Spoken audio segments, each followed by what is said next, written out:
अरुणाचल प्रदेश में 12,000 फीट की ऊंचाई पर इंडियन आर्मी का एक मिलिट्री कैंप और उसके लिए सड़क बनाई जा रही थी। यही काम करने वाला एक मजदूर यहां से पैदल चलकर लोकल मार्केट तक जाता है। उसके बाद अपना सामान खरीदकर अंधेरा होने से पहले वो मार्केट से वापस ऊपर मिलिट्री कैंप जाने के लिए निकलता है।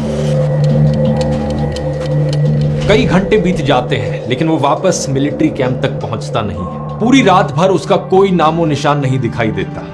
अगले दिन एक लोकल आदमी उसी रास्ते पर अपने घोड़े के साथ गुजरता है और इस आदमी को ये मजदूर रास्ते के किनारे में बैठा हुआ दिखता है। ये एक बहुत ही अजीब तरीके से बैठा हुआ था। उसे लगता है कि ये मजदूर शायद शराब पीकर बैठा है। वो इस मजदूर की तरफ आवाज लगाता है लेकिन कोई जवाब नहीं आता। धीरे धीरे जब वो पास जाता है तो उसे अचानक से दिखाई देता है इस मजदूर की तो गर्दन टूटी हुई है और ये सांस भी नहीं ले रहा, ये जिंदा नहीं है। पास में उसका मोबाइल फोन और पैसे बिखरे हुए थे। ये कोई चोरी या लूटपाट की घटना नहीं हो सकती क्योंकि पैसे वहीं पड़े हैं। अगर किसी ने चोरी करी होती तो पैसे लेकर जरूर भागा होता। इसकी गर्दन को देखकर भी ऐसा नहीं लगता कि किसी एक्सीडेंट की वजह से टूटी हो।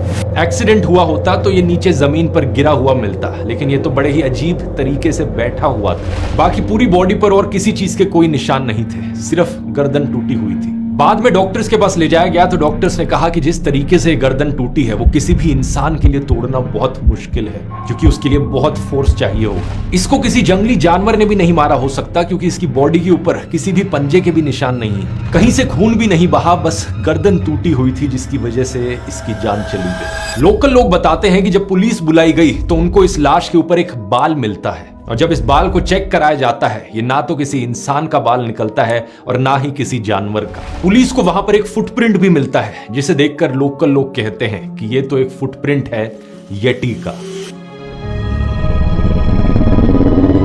लोकल लोगों का कहना था कि जिस जगह पर ये सड़क बनाई जा रही थी उस एरिया में येटी घूमते हैं और उनका मानना था कि इस मजदूर को एक येटी ने मारा है।